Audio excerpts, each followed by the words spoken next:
नमस्कार। आज की बात में आपका स्वागत है। आज की बड़ी खबर यह है कि नॉर्थ ईस्ट के 3 राज्यों त्रिपुरा, मेघालय और नागालैंड में बीजेपी ने धमाकेदार जीत दर्ज की है और कांग्रेस का इन 3 राज्यों में सफाया हो गया है। इन नतीजों पर नरेंद्र मोदी ने कहा, जो लोग कह रहे थे कि मोदी की कब्र खुदेगी, नॉर्थ ईस्ट के लोगों ने उतना ही कमल खिला दिया।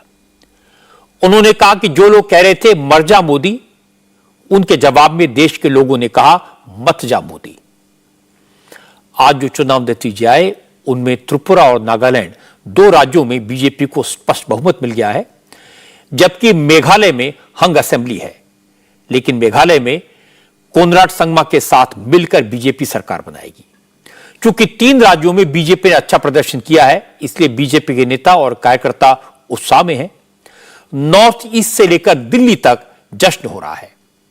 दिल्ली में अब से थोड़ी देर पहले प्रधानमंत्री नरेंद्र मोदी ने बीजेपी मुख्यालय में अपने कार्यकर्ताओं से कहा कि नॉर्थ ईस्ट के लोगों ने बता दिया कि लोकतंत्र के रास्ते पर चलते हुए विकास भी किया जा सकता है और बदलाव भी लाया जा सकता है। प्रधानमंत्री ने कहा कि चुनाव में जीत से ज्यादा बड़ी बात यह है कि बीजेपी ने नॉर्थ ईस्ट के लोगों का दिल भी जीता।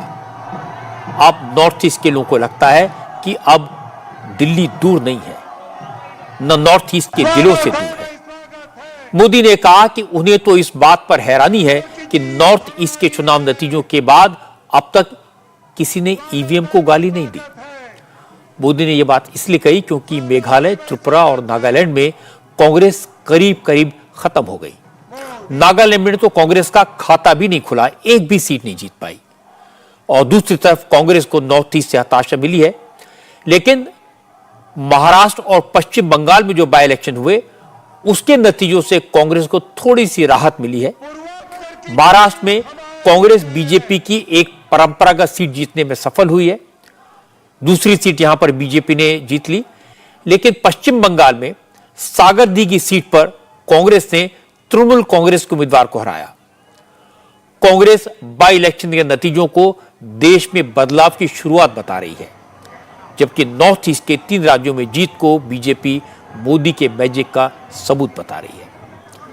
लेकिन सवाल है, क्या वाकई में नॉर्थ ईस्ट के 3 राज्यों के चुनाव के नतीजे इतने इंपॉर्टेंट हैं, इतने महत्वपूर्ण हैं? क्या ये वाकई में देश की सियासत पर असर डाल सकते हैं?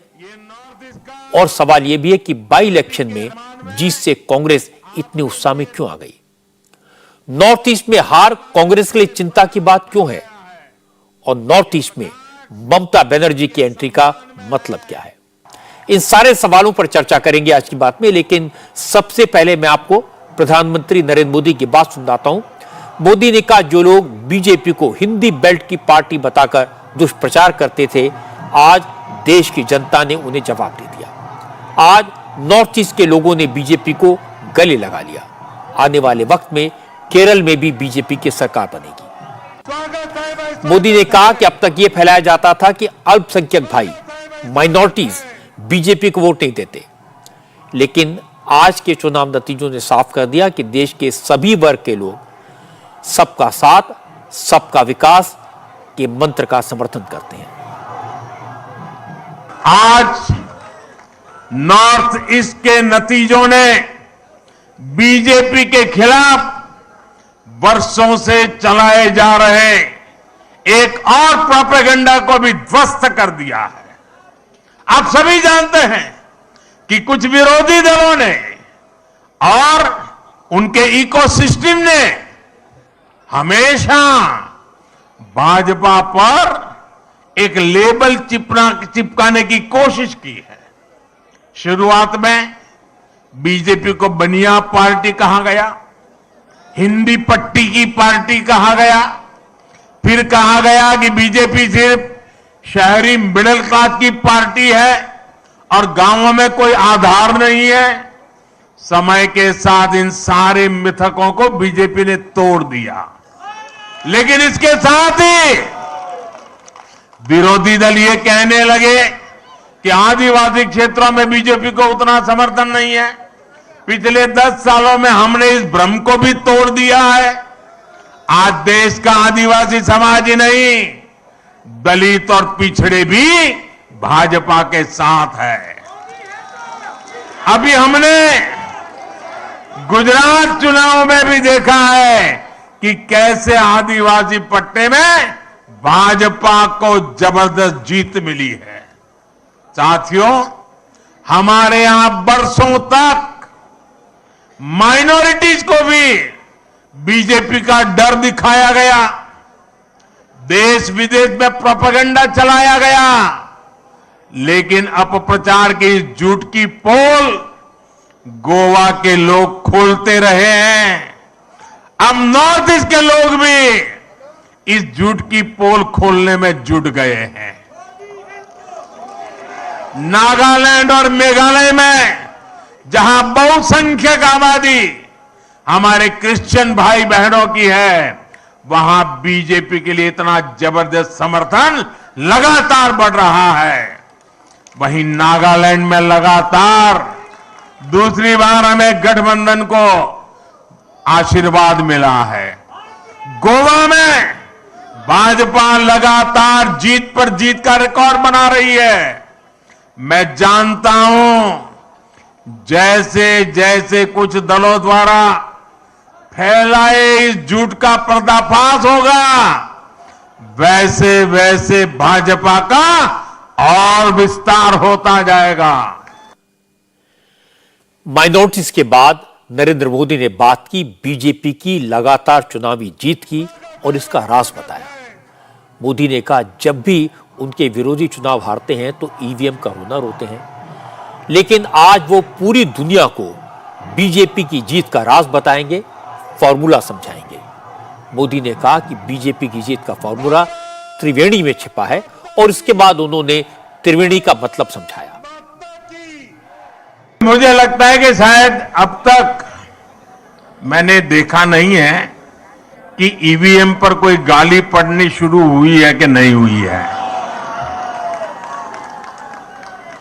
लेकिन ऐसे हर शुभचिंतक को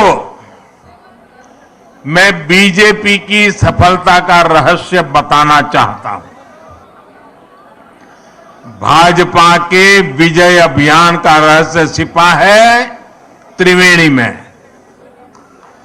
त्रिवेणी यानी 3 धाराओं का संगम। इस त्रिवेणी की पहली शक्ति है भाजपा सरकारों का कार्य। इस त्रिवेणी की दूसरी शक्ति है भाजपा सरकारों की कार्य संस्कृति और इस त्रिवेणी की तीसरी शक्ति है भाजपा के कार्यकर्ताओं का सेवा भाव।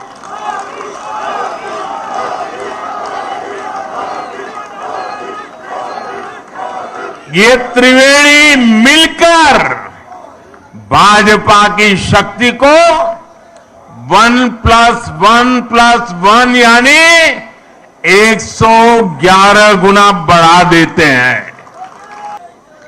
भाजपा के विजय अभियान में जो हमारी त्रिवेणी की तीसरी शक्ति है, शिव जी के भी कहते हैं ना, तीसरा नेत्र सबसे सामर्थ्यवान माना जाता है।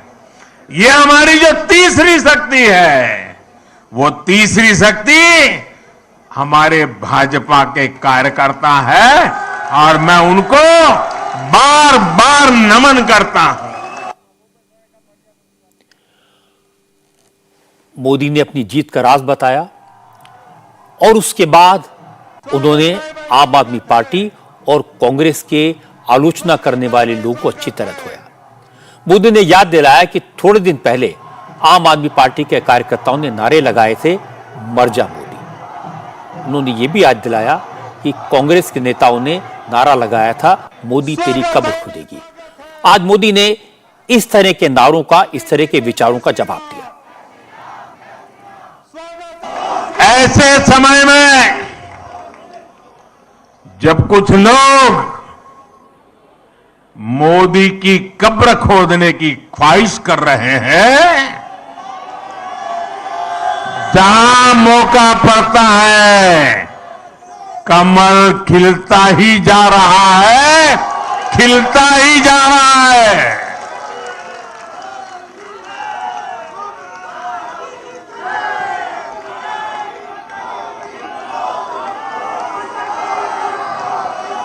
कुछ लोग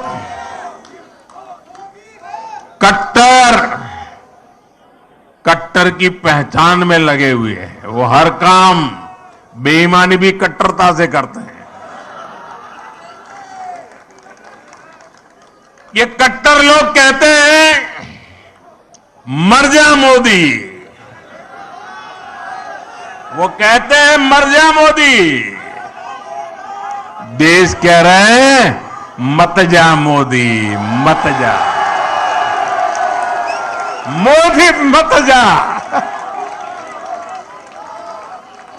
साथियों, आज के चुनाव नतीजों के बाद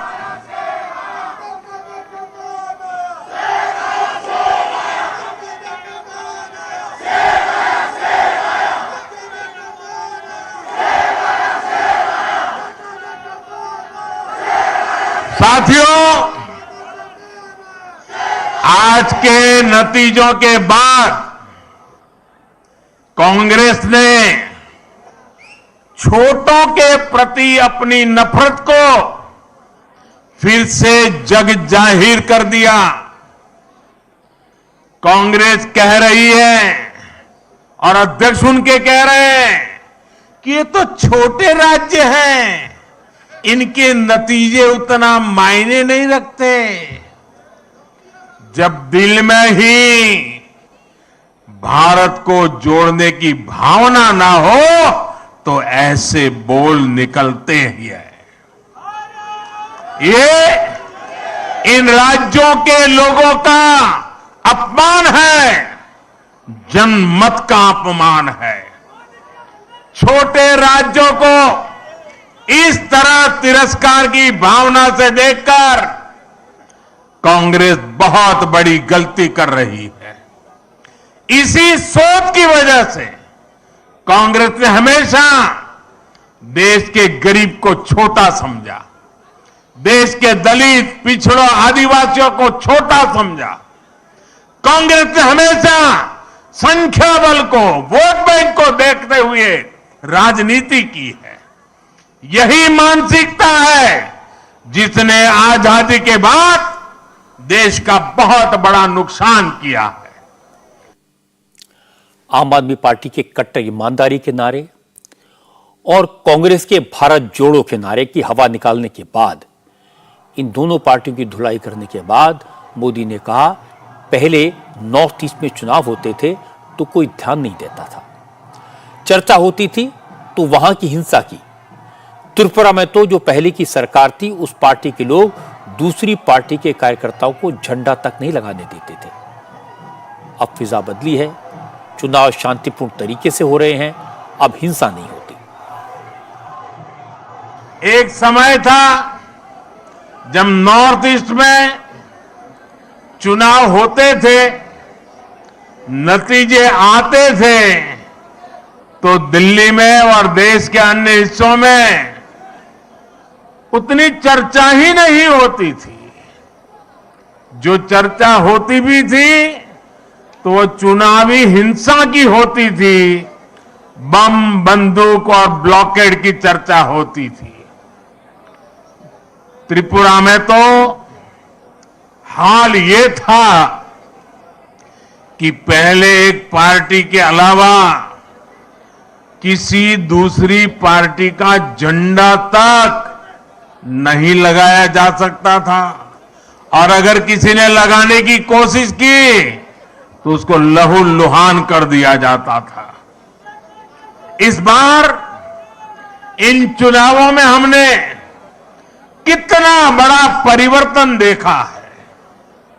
भाजपा ने नॉर्थ ईस्ट की राजनीति की दिशा ही नहीं, उसकी दशा ही नहीं, लेकिन एक आत्मविश्वास से भरा हुआ और नई दिशा पर चल पड़ा हुआ नॉर्थ ईस्ट हम देख रहे हैं।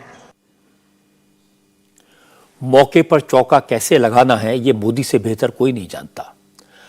अपने ऊपर हो रहे हमलों को अवसर में कैसे बदलना है यह भी मोदी से बेहतर कोई नहीं जानता। आज मौका भी था, माहौल भी था और दस्तूर भी। इसीलिए मोदी ने विरोधियों का सारा हिसाब बराबर कर दिया। कांग्रेस को बता दिया कि जिन राज्यों को कांग्रेस छोटा समझती है उन राज्यों ने कांग्रेस को छोटा बना दिया। जिस नॉर्थ ईस्ट में एक जमाने में कांग्रेस का एकाधिकार था, कांग्रेस की तूती बोलती थी, कांग्रेस की सरकारें थी, आज वहां कांग्रेस साफ हो गई। त्रिपुरा में बीजेपी को शानदार जीत मिली। 5 साल तक सरकार चलाने के बाद त्रिपुरा में बीजेपी की फिर वापसी हुई। यह बड़ी बात है क्योंकि त्रिपुरा वो राज्य है जहां बीजेपी ने पिछली बार लेफ्ट के 25 साल के शासन का अंत किया था। इस बार त्रिपुरा में बीजेपी को हराने के लिए कांग्रेस और लेफ्ट फ्रंट ने विचारधाराओं को किनारे रखकर अलायंस कर लिया था, लेकिन कामयाबी नहीं मिली। कांग्रेस को महज 3 सीटें मिली। 60 मेंबर वाली त्रिपुरा असेंबली में बीजेपी को इस बार 32 सीटें मिली है, जो पिछली बार की 36 सीटों से 4 कम है। लेकिन बहुमत के लिए जरूरी 31 सीट से 1 ज्यादा है। बीजेपी की सहयोगी पार्टी आईपीएफटी को भी 1 सीट मिली है, इसलिए 33 सीटों के साथ बीजेपी आसानी से सरकार बना लेगी। जैसे ही चुनाव के नतीजे आए तो बीजेपी के कार्यकर्ताओं ने जश्न मनाना शुरू कर दिया। रंग गुलाल के साथ होली खेली गई।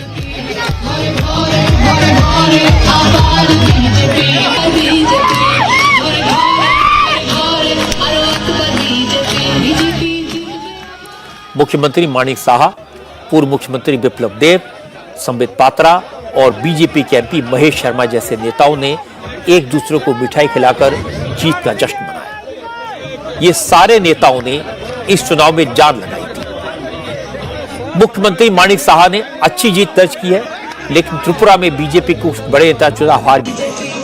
त्रिपुरा के डिप्टी चीफ मिनिस्टर जिष्णु देव बर्मन चेरिलाम सीट से हारे और त्रिपुरा बीजेपी के अध्यक्ष राजीव भट्टाचार्य बनामालीपुर सीट नहीं बचा सके। माणिक साहा ने कहा, इस बार ट्रायंगुलर फाइट थी।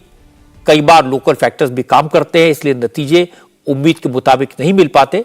लेकिन त्रिपुरा की जनता ने एक बार फिर बीजेपी को मौका देकर मोदी की नॉर्थ ईस्ट की पॉलिसी और बीजेपी की सरकार के काम पर मोहर लगाई है। कांग्रेस और लेफ्ट के कुछ नेताओं ने बीजेपी पर सरकारी मशीनरी के मिसयूज का आरोप लगाया।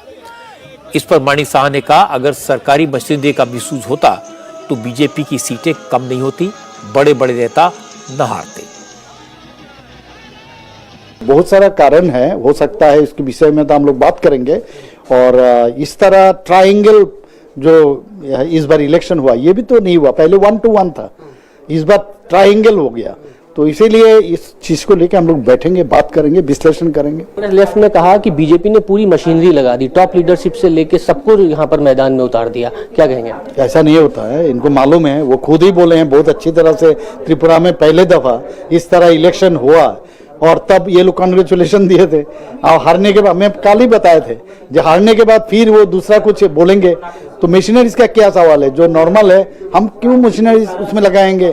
तो ये जो सीट ये लोग जीता है, ये भी हम मशीनरीज अगर लगा सकते थे तो ये नहीं जीत पाते। तो ऐसा नहीं होता है, क्योंकि इलेक्शन कमीशन हमेशा वो मानने के लिए तैयार नहीं होता है। हारने के बाद कुछ बोलते हैं, हारने के पहले जब कंफर्टेबल जोन में रहते हैं कुछ बोलते हैं, तो नहीं बोलना चाहिए, एक्सेप्ट करना चाहिए। बीजेपी के कार्यकर्ताओं का कहना है कि प्रधानमंत्री नरेंद्र मोदी ने नॉर्थ ईस्ट के डेवलपमेंट पर जिस तरह फोकस किया, उसका नतीजा रहा कि तीनों ही राज्यों में बीजेपी ने शानदार प्रदर्शन किया।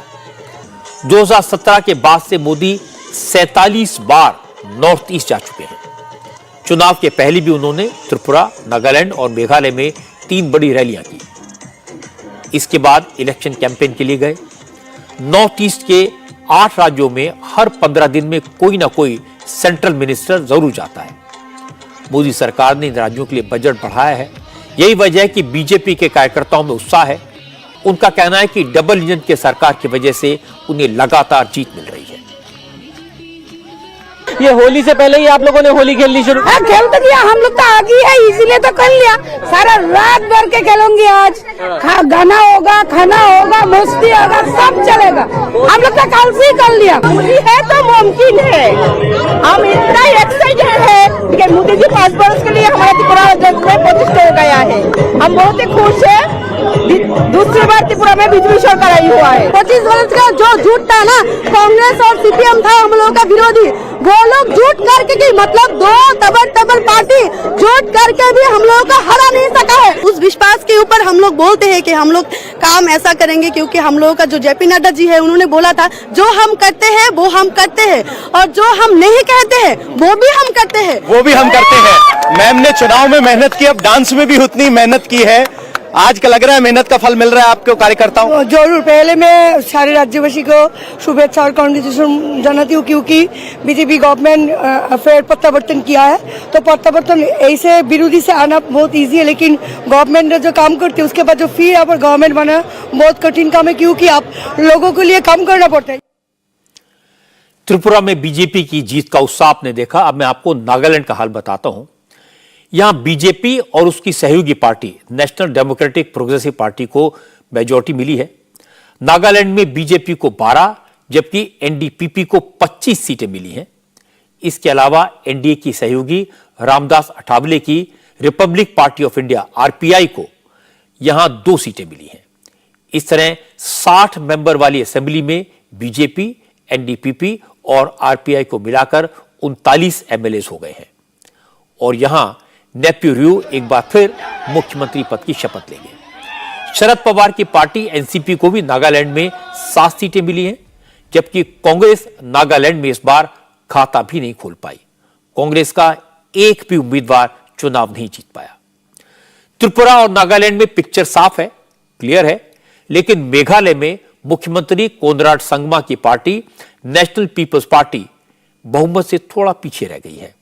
60 सीटों वाली असेंबली में 59 सीटों पर चुनाव हुए और 59 में से एनपीपी को 25 और बीजेपी को 3 सीटें मिली हैं। चीफ मिनिस्टर कोनराड संगमा ने चुनाव नतीजे आने के बाद होम मिनिस्टर अमित शाह को फोन करके सपोर्ट मांगा। बीजेपी एनपीपी के साथ है, इस तरह 28 सीटें तो इन दोनों की हो गई, जो बहुमत के लिए जरूरी 30 सीटों से 2 कम है। लेकिन 2 निर्दलीय उम्मीदवार भी जीते हैं और इसके अलावा कुछ छोटी और लोकल पार्टियों के विधायक भी हैं। इसलिए यह लगभग तय है कि एक बार फिर कोनराड संगमा ही मुख्यमंत्री बनेंगे।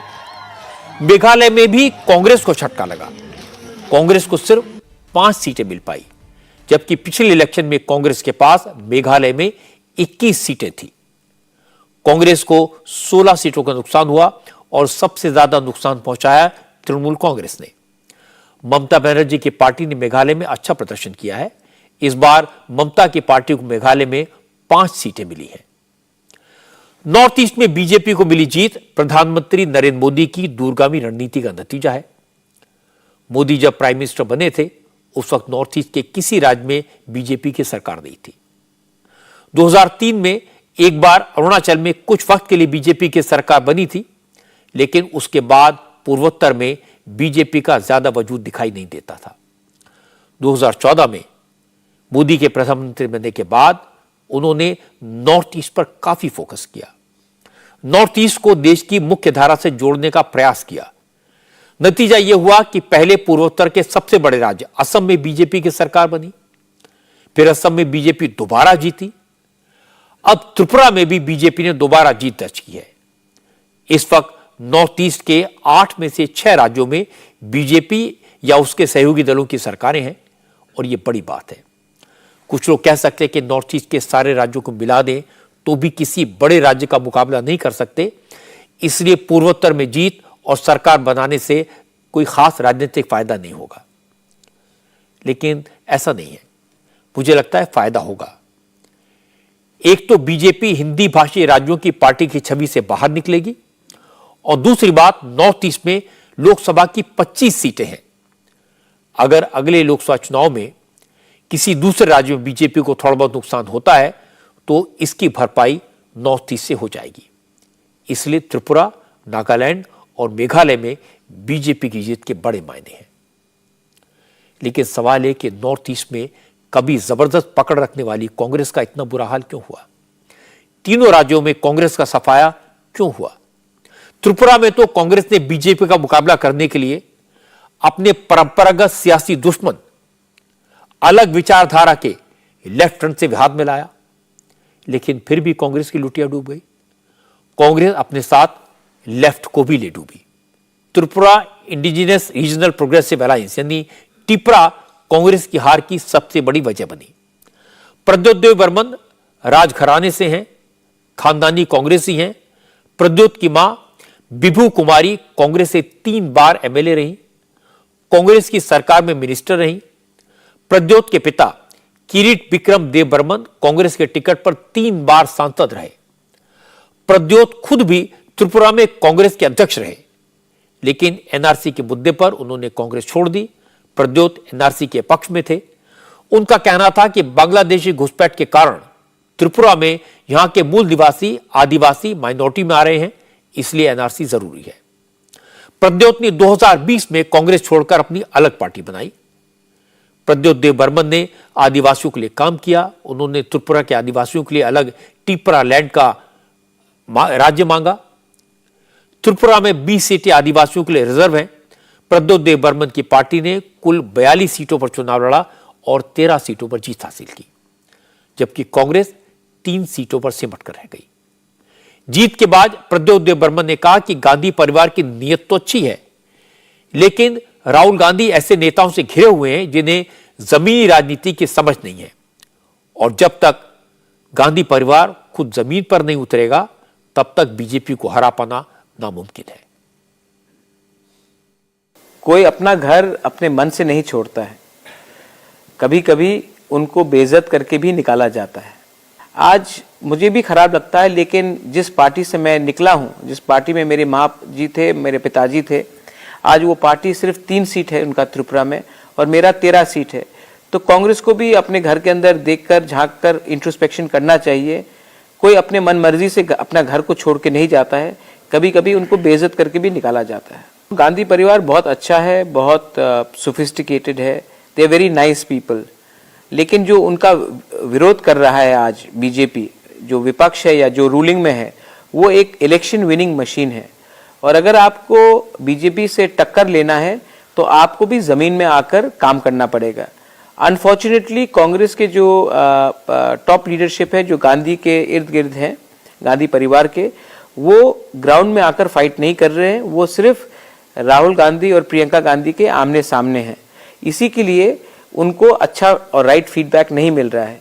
और अगर राहुल गांधी को राइट फीडबैक चाहिए तो उनको ये सब लोगों को दूर करके खुद जमीन में आकर पॉलिटिक्स करना चाहिए, क्योंकि जो ग्राउंड का पॉलिटिक्स है बीजेपी के खिलाफ या टक्कर में, और जो कांग्रेस पॉलिटिक्स करती है, उसमें जमीन आसमान का अंतर है। जो भारत जोड़ो यात्रा है बहुत अच्छी यात्रा थी। इसमें राहुल गांधी का इमेज मेकओवर हुआ है, लेकिन पार्टी का मेकओवर और इमेज मेकओवर में बहुत फर्क होता है। तो मुझे नहीं लगता है कि आप एक यात्रा करके पार्टी का मेकओवर कर सकते हैं। अगर आज राहुल गांधी को बीजेपी से फाइट करना है तो उनको अपनी सोच चेंज करनी पड़ेगी, क्योंकि बीजेपी एक मशीन है और राहुल गांधी बहुत शरीफ अच्छे इंसान हैं, लेकिन बीजेपी से फाइट करने के लिए सिर्फ अच्छा इंसान नहीं, एक पूरा टीम चाहिए। वो टीम उनके साथ आज नहीं है। 2014 से पहले, नरेंद्र मोदी के प्रधानमंत्री बनने से पहले नॉर्थ ईस्ट के राज्यों में कांग्रेस का दबदबा था, डोमिनेशन था। ज्यादातर राज्यों में कांग्रेस की सरकारें थी, लेकिन आज कांग्रेस नॉर्थ ईस्ट से गायब हो गई है, कहीं नहीं है। इसकी बड़ी वजह है नॉर्थ ईस्ट के प्रति कैजुअल अप्रोच। दिल्ली से बैठकर नॉर्थ ईस्ट को कंट्रोल करने की कोशिश, लोकल लीडरशिप के साथ न बात करना न उनकी बात सुनना। अभी मैंने आपको प्रद्योत देव बर्मन की बात सुनवाई। वो कह रहे थे कांग्रेस हाईकमान ने उनकी बात नहीं सुनी और बेइज्जत होकर उन्हें कांग्रेस छोड़नी पड़ी। प्रद्योत की पार्टी आज त्रिपुरा की दूसरी सबसे बड़ी पार्टी बन गई। आज प्रद्योत ने कहा कि अगर कांग्रेस को बीजेपी से लड़ना है तो राहुल गांधी को अपनी सोच बदलनी होगी, अपने सलाहकार बदलने होंगे। घर में बैठकर चुनाव हरवाने वाले नेताओं के बजाय जमीन पर काम करने वाले नेताओं की बात सुननी होगी, तभी कांग्रेस का भला हो सकता है, वरना भारत जोड़ो यात्रा से कोई फायदा नहीं होगा। आपको ध्यान होगा हिम्मता बिस्व शर्मा ने भी कांग्रेस छोड़ने के बाद इसी तरह की बातें कही थी। बीजेपी में आने के बाद वो अब असम के मुख्यमंत्री हैं, लेकिन कांग्रेस इस रियलिटी को समझने के लिए आज भी तैयार नहीं है। आज भी कांग्रेस के नेता कह रहे हैं कि त्रिपुरा हो, नागालैंड हो या मेघालय लोकल फैक्टर्स के कारण हारे। त्रिपुरा में लेफ्ट फ्रंट का वोट ट्रांसफर नहीं हुआ, जबकि मेघालय में कांग्रेस का कहना है कि ममता ने कांग्रेस से वोट काटकर बीजेपी को सपोर्ट किया, इसलिए हारे। लेकिन इन बातों में सच्चाई कम और बहानेबाजी ज्यादा है, क्योंकि इस तरह का बहाना ममता बनर्जी ने भी बनाया। ममता बनर्जी की पार्टी ने मेघालय में अच्छा प्रदर्शन किया, 5 सीटें जीती, लेकिन पश्चिम बंगाल की एक सीट पर जो बाई इलेक्शन हुआ उसमें तृणमूल कांग्रेस की हार हो गई। सागर दीघी सीट पर कांग्रेस का उम्मीदवार जीत गया। इससे कांग्रेस बहुत उत्साहित है। सागर दीघी विधानसभा चुनाव में कांग्रेस कैंडिडेट बारेन विश्वास ने तृणमूल के उम्मीदवार देवाशीष बैनर्जी को 22,986 वोटों के अंतर से हरा दिया। सागर दीघी विधानसभा सीट कांग्रेस नेता अधीर रंजन चौधरी के होम टर्फ मुर्शिदाबाद में आती है। विधानसभा चुनाव में कांग्रेस का खाता न खुलने के बाद अधीर रंजन के लिए यह बाई इलेक्शन प्रतिष्ठा का प्रश्न बन गया था। सागर दीघी सीट पर 2011 से तृणमूल कांग्रेस का कब्जा था। यह इलाका मुस्लिम डोमिनेशन वाला इलाका है। मुस्लिम बहुल यह सीट तृणमूल कांग्रेस के 3 बार के विधायक और मंत्री रहे सुब्रत साहा के निधन से खाली हुई थी। बाई इलेक्शन में हार के बाद ममता बनर्जी ने कहा कि तृणमूल को हराने के लिए कांग्रेस, सीपीएम और बीजेपी ने पर्दे के पीछे अलायंस कर लिया, इसलिए उनकी पार्टी की हार हुई। Lost Sagardighi by-election. I don't blame anyone, because sometimes in election, in democracy, maybe some minus and plus, but there is a immoral alliance. What we strongly condemn. If you count the BJP vote, you will see their vote percentage was about 22%. This time they transferred their vote to Congress party. They have got more, like 13% about. So their vote has been transferred to Congress party. CPM Congress together and BJP vote also transferred to Congress party. The joke is that why we are doing it quietly. I must appreciate the leader of opposition and Congress party. He has already mentioned that Congress, BJP and CPM all are helping us. I have seen his statement. Thanks for telling the truth. That we are telling every time. If there is a immoral alliance, then how Congress will fight with BJP? How leftists will fight with BJP? If they want to defeat Mamata Banerjee with the help of BJP, then how they say they are anti-BJP?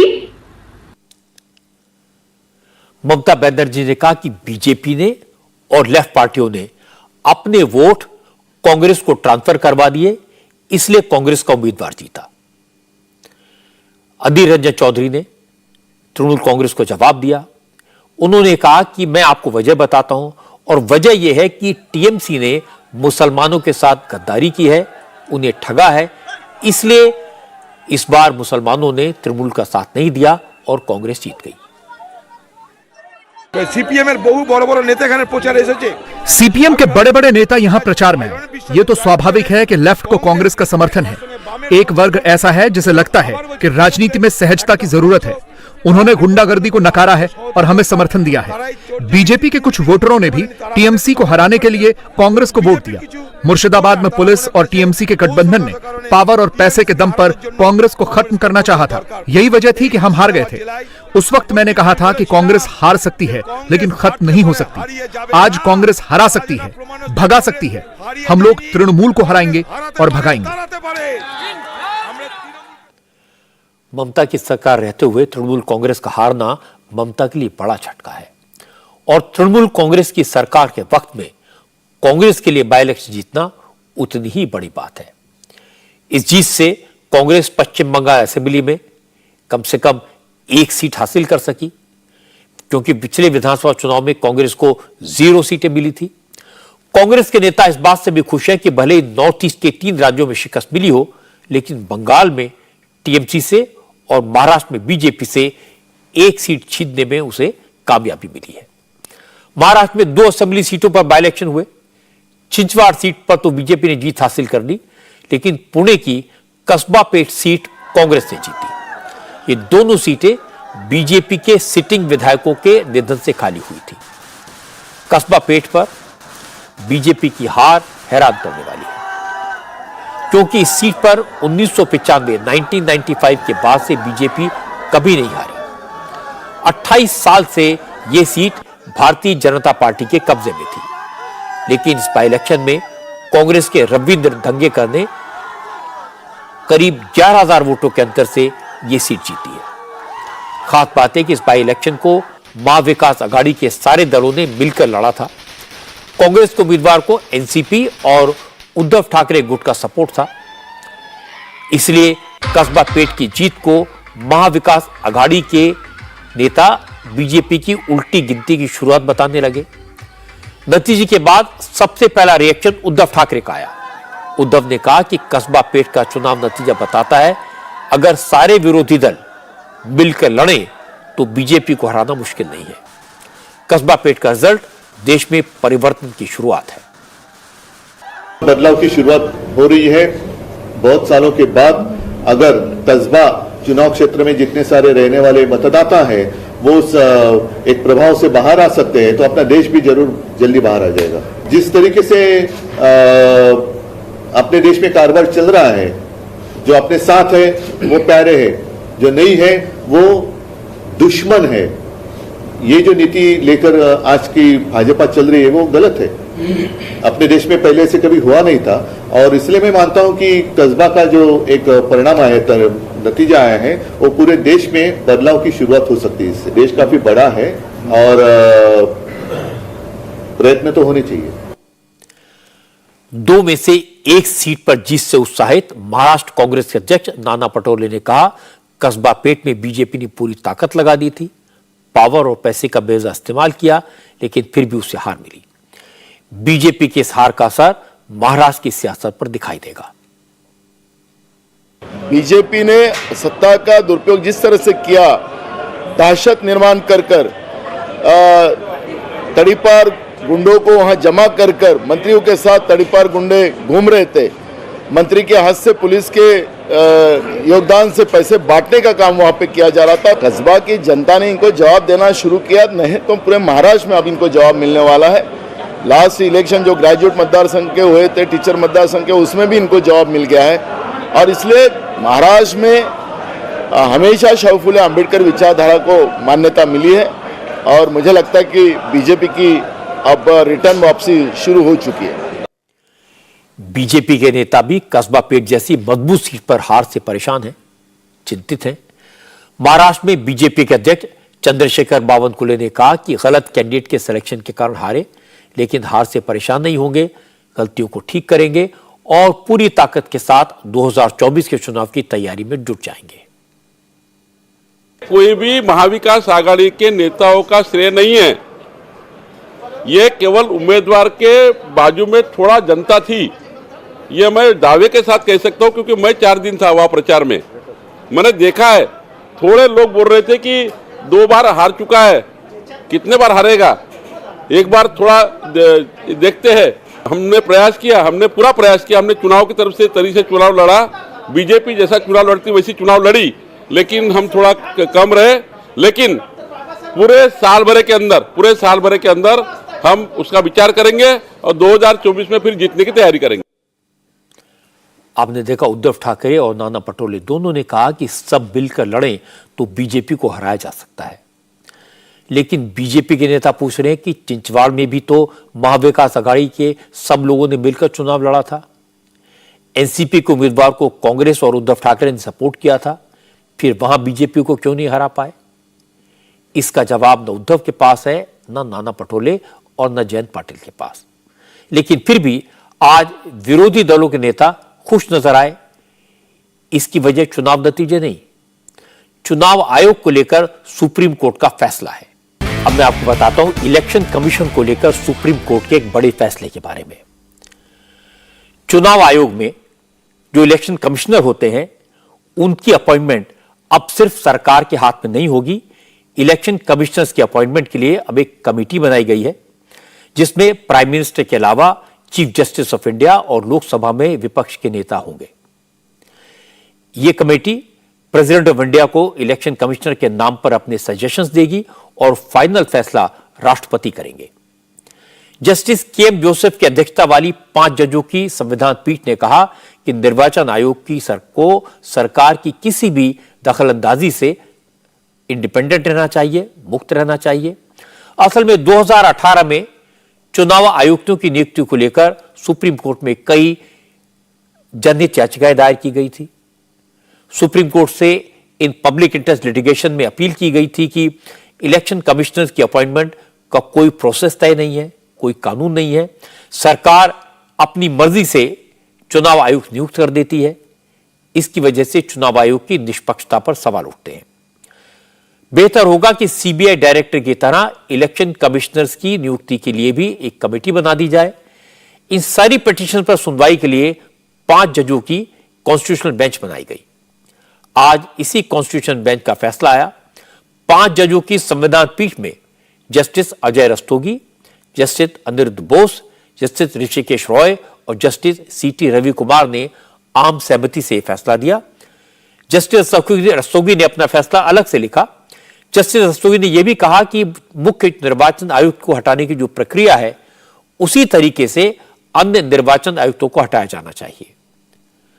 Chief election commissioner को केवल महाभियोग के जरिए हटाया जा सकता है। Bench ने कहा कि चुनाव आयोग का निष्पक्ष होना और की निष्पक्षता संदेह के दायरे से बाहर होना बहुत जरूरी है। इसलिए इलेक्शन कमिश्नर्स के अपॉइंटमेंट का प्रोसेस ट्रांसपेरेंट होना चाहिए। सुप्रीम कोर्ट ने कहा अगर किसी पार्टी के प्रति निष्ठा रखने वाले व्यक्ति को इस पद पर बैठाया जाता है तो वो कभी इंडिपेंडेंटली काम नहीं कर पाएगा, निष्पक्ष नहीं रहेगा। इसलिए इलेक्शन कमिश्नर्स के अपॉइंटमेंट ट्रांसपेरेंट तरीके से होना जरूरी है क्योंकि चुनाव आयोग पर बड़ी जिम्मेदारी होती है। सुप्रीम कोर्ट ने निर्देश दिया कि चुनाव आयुक्त नियुक्त करने की प्रक्रिया तय करने के लिए कानून बनाए जाएं और जब तक पार्लियामेंट से कानून पास नहीं हो जाता तब तक प्रधानमंत्री, चीफ जस्टिस ऑफ इंडिया और नेता विपक्ष की अलग से कमेटी चुनाव आयुक्त की नाम की सिफारिश राष्ट्रपति को करे। अगर लोकसभा में विपक्ष का कोई नेता नहीं होता तो सबसे बड़े विरोधी दल के नेता को इस कमेटी में शामिल किया जाए। कोर्ट का यह फैसला विरोधी दलों को पसंद आया। कांग्रेस के नेता अभिषेक मनु सिंघवी ने कहा अदालत का फैसला हिस्टोरिकल है, ऐतिहासिक है। चुनाव आयोग को लेकर जिस तरह के इल्जाम लगे, उंगलियां उठी, उससे लोकतंत्र के प्रति लोगों का भरोसा कम हो रहा था। सुप्रीम कोर्ट का फैसला लोगों में संवैधानिक संस्थाओं के प्रति विश्वास पैदा करेगा। ये क्यों ऐतिहासिक है? ये ऐतिहासिक इसलिए है क्योंकि आज संस्थाओं पे 360 डिग्री से इस सरकार का प्रहार है, परोक्ष रूप से या सीधे रूप से। प्रयत्न दिन प्रतिदिन अलग अलग तौर तरीकों से होता है। तो पहला पहलू यह है कि एक बड़ी विडंबना और विचित्रता है। कुछ ऐसी संस्थाएं हैं जहां पर इसी प्रकार की समिति जो आज उच्चतम न्यायालय ने कहा है बैठती है कुछ और संस्थाओं के लिए, लेकिन जो संस्था हमारे गणतंत्रता, हमारे लोकतंत्र की एक प्रकार से सबसे बड़ा पुलिसमैन है कि निष्पक्ष, संतुलित, स्वतंत्र चुनाव हों, उसके लिए ऐसी समिति नहीं होती है चयन के लिए। ये विडंबना नहीं है। दूसरा, उच्चतम न्यायालय ने कई दशकों पहले ये कहा है कि निष्पक्ष समतल जमीन पर बराबरी के लोगों के बीच में बराबरी कंडीशंस के आधार पर चुनाव होना बेसिक स्ट्रक्चर, मूल संवैधानिक ढांचे का अभिन्न हिस्सा है। और अगर आप उसका उल्लंघन करते हैं तो आप मूल ढांचे का उल्लंघन करते हैं जो संवैधानिक संशोधन द्वारा भी नहीं कर सकते। तो एक ऐसा पुलिसमैन जो इस समतलता को, इस निष्पक्षता और स्वतंत्रता को देखता है, उसका चयन आप ऐसी समिति से नहीं करते थे इतने दशकों से। ये इस निर्णय का महत्वपूर्ण पहलू है। सुप्रीम कोर्ट के फैसले से उद्धव ठाकरे भी काफी खुश हैं। 2 हफ्ते पहले जब इलेक्शन कमीशन ने शिवसेना का नाम और चुनाव चिन्ह एकनाथ शिंदे के गुट को देने का फैसला किया था, तब उद्धव ठाकरे ने कहा था कि इलेक्शन कमिश्नर्स का भी चुनाव होना चाहिए। चुनाव आयुक्तों की नियुक्ति कमीशन की निष्पक्षता को खत्म कर रही है। आज जब सुप्रीम कोर्ट ने इलेक्शन कमिश्नर्स की अपॉइंटमेंट के लिए कमेटी बनाने का आदेश दिया, तो उद्धव ने कहा सुप्रीम कोर्ट ने वही बात कही है जो वो पहले से कहते आ रहे हैं। उद्धव ने कहा सुप्रीम कोर्ट का यह फैसला लोकतंत्र को बचाने वाला है। आज का जो निर्णय है सर्वोच्च न्यायालय ने जो दिया है, मैं मानता हूं कि इस देश में प्रजातंत्र या लोकतंत्र या लोकशाही जो आखिरी एक उम्मीद या आशा की जा सकती है वो सुप्रीम कोर्ट है, और उन्होंने आज जो फैसला दिया है वो लोकशाही के लिए बहुत ही महत्वपूर्ण ऐसा फैसला है। और मैं मानता हूं कि ये जो सारी चीजें अब जो अपने आंखों के सामने हो रही है उसको ठीक समय पर नहीं रोका जाए तो इस देश का भविष्य बहुत ही कठिन है। जो मैं बार बार कहते आया था कि चुनाव यानी इलेक्शन कमिश्नर अगर वो पूरे देश में इलेक्शन ठीक से हो रही है नहीं हो रही है, पार्टी में भी चुनाव हो रहे नहीं हो रहे, ये अगर वो देखते हैं तो उनका भी जो उनकी नियुक्ति है वो चुनाव से होनी चाहिए या कुछ तो एक सिस्टम होनी चाहिए। एक बात की समाधान मुझे जरूर है कि जो मुझे लग रहा था अब वो सर्वोच्च न्यायालय को भी लगने लगा और इसी में अपने देश का हित है। विरोधी दलों के नेता सुप्रीम कोर्ट के फैसले को अपनी जीत बता रहे हैं, लेकिन यह सवाल जीत या हार का नहीं है। असल में अब तक इलेक्शन कमिश्नर्स की अपॉइंटमेंट के लिए कोई कानून ही नहीं है। सुप्रीम कोर्ट का फैसला टेम्परेरी है। जब पार्लियामेंट कानून बना देगी तो उस कानून के हिसाब से इलेक्शन कमिश्नर्स का अपॉइंटमेंट किया जाएगा। हालांकि आज विरोधी दलों ने दावा किया कि सुप्रीम कोर्ट ने इलेक्शन कमिश्नर्स के अपॉइंटमेंट की जो प्रक्रिया तय की है उसके बाद इलेक्शन कमीशन पर सवाल नहीं उठेंगे। लेकिन मुझे लगता है कि चुनाव आयुक्तों की अपॉइंटमेंट कमेटी करे या प्रधानमंत्री करे, सवाल तो उठेंगे। हारने वालों को जब कोई बहाना नहीं मिलेगा तो इलेक्शन कमीशन पर उंगली उठाएंगे या ईवीएम पर सवाल उठाएंगे। आपको याद होगा कि सीबीआई के डायरेक्टर अपॉइंटमेंट ऐसी ही कमेटी करती है जिस कमेटी में प्राइम मिनिस्टर के अलावा चीफ जस्टिस ऑफ इंडिया और विपक्षी नेता होते हैं। लेकिन क्या लोग सीबीआई को निष्पक्ष मानने लगे हैं? सीबीआई जब जब किसी पर एक्शन लेती है, जब जब किसी पर केस दर्ज करती है, तो वो पॉलिटिकल पार्टी के नेता सीबीआई को सरकार का तोता बताते हैं। इसलिए यह कहना तो गलत है कि सुप्रीम कोर्ट के फैसले के बाद चुनाव आयोग पर सवाल नहीं उठेंगे। अब मैं आपको बताता हूं सुप्रीम कोर्ट के एक और बड़े फैसले के बारे में। अडानी ग्रुप के शेयर्स में गिरावट की जांच के लिए आज सुप्रीम कोर्ट ने 6 मेंबर्स की एक कमेटी बना दी। इस कमेटी के चीफ होंगे सुप्रीम कोर्ट के रिटायर्ड जज जस्टिस एम सप्रे। जनवरी में अमेरिकी कंपनी हिंडनबर्ग रिसर्च की एक रिपोर्ट आने के बाद से अडानी ग्रुप के शेयर्स में भारी गिरावट आई। हिंडनबर्ग ने अपनी रिपोर्ट में अडानी ग्रुप में बहुत सारी गड़बड़ियों का आरोप लगाया था। हालांकि अडानी ग्रुप ने हिंडनबर्ग की रिपोर्ट में लगाए गए एक एक इल्जाम का जवाब दिया, लेकिन विपक्ष ने इसे बड़ा इशू बनाया। हिंडनबर्ग की रिपोर्ट को लेकर सुप्रीम कोर्ट में 4 पिटीशन फाइल की गई। आज सुप्रीम कोर्ट ने अपना फैसला सुनाया और जांच के लिए कमेटी बना दी। रिटायर्ड जस्टिस एम सप्रे के अलावा इस कमेटी में स्टेट बैंक ऑफ इंडिया के पूर्व chairman OP Bhatt, Bombay high court के retired justice JP Deodhar, Infosys के फॉर्मर चेयरमैन और ब्रिक्स के न्यू डेवलपमेंट बैंक के पूर्व अध्यक्ष केवी कामत, इंफोसिस के फाउंडर और आधार के हेड रह चुके नंदन नीलकेनी भी शामिल हैं। इनके अलावा शेयर बाजार और मार्केट रेगुलेशन के एक्सपर्ट वकील सोमशेखरन सुंदरेसन को भी सुप्रीम कोर्ट ने कमेटी में शामिल किया है। कोर्ट ने इस कमेटी से कहा कि वो ये जांच करे आखिर अडानी के शेयर्स में इतनी भारी गिरावट की वजह क्या थी और क्या भारत में शेयर बाजार के रेगुलेशन में कोई कमी है जिसका अडानी ग्रुप ने फायदा उठाया। सुप्रीम कोर्ट ने केंद्र सरकार और उसकी रेगुलेटरी इंस्टीट्यूशंस को आदेश दिया कि उस जांच में कमेटी का पूरा सहयोग करें। कमेटी जांच करने के अलावा इन्वेस्टर्स का पैसा डूबने से बचाने के लिए सुझाव भी देगी। अपने आदेश में सुप्रीम कोर्ट ने मार्केट रेगुलेटर सेबी से भी कहा कि वो अडानी ग्रुप के खिलाफ अपनी मौजूदा जांच 2 महीने में पूरी करके एक स्टेटस रिपोर्ट अदालत को दे। सुप्रीम कोर्ट का फैसला आने के बाद गौतम अडानी ने ट्वीट किया और इस फैसले का स्वागत किया। गौतम अडानी कहा कि अब सच सामने आ जाएगा। लेकिन कांग्रेस सुप्रीम कोर्ट के फैसले से संतुष्ट नहीं है। जयराम रमेश ने कहा कि सुप्रीम कोर्ट की कमेटी की जांच से अडानी पर लगे सारे आरोपों की जांच नहीं हो सकती, इसके लिए जेपीसी बनाना जरूरी है। ये सिर्फ सेबी के कानून तक सीमित नहीं है।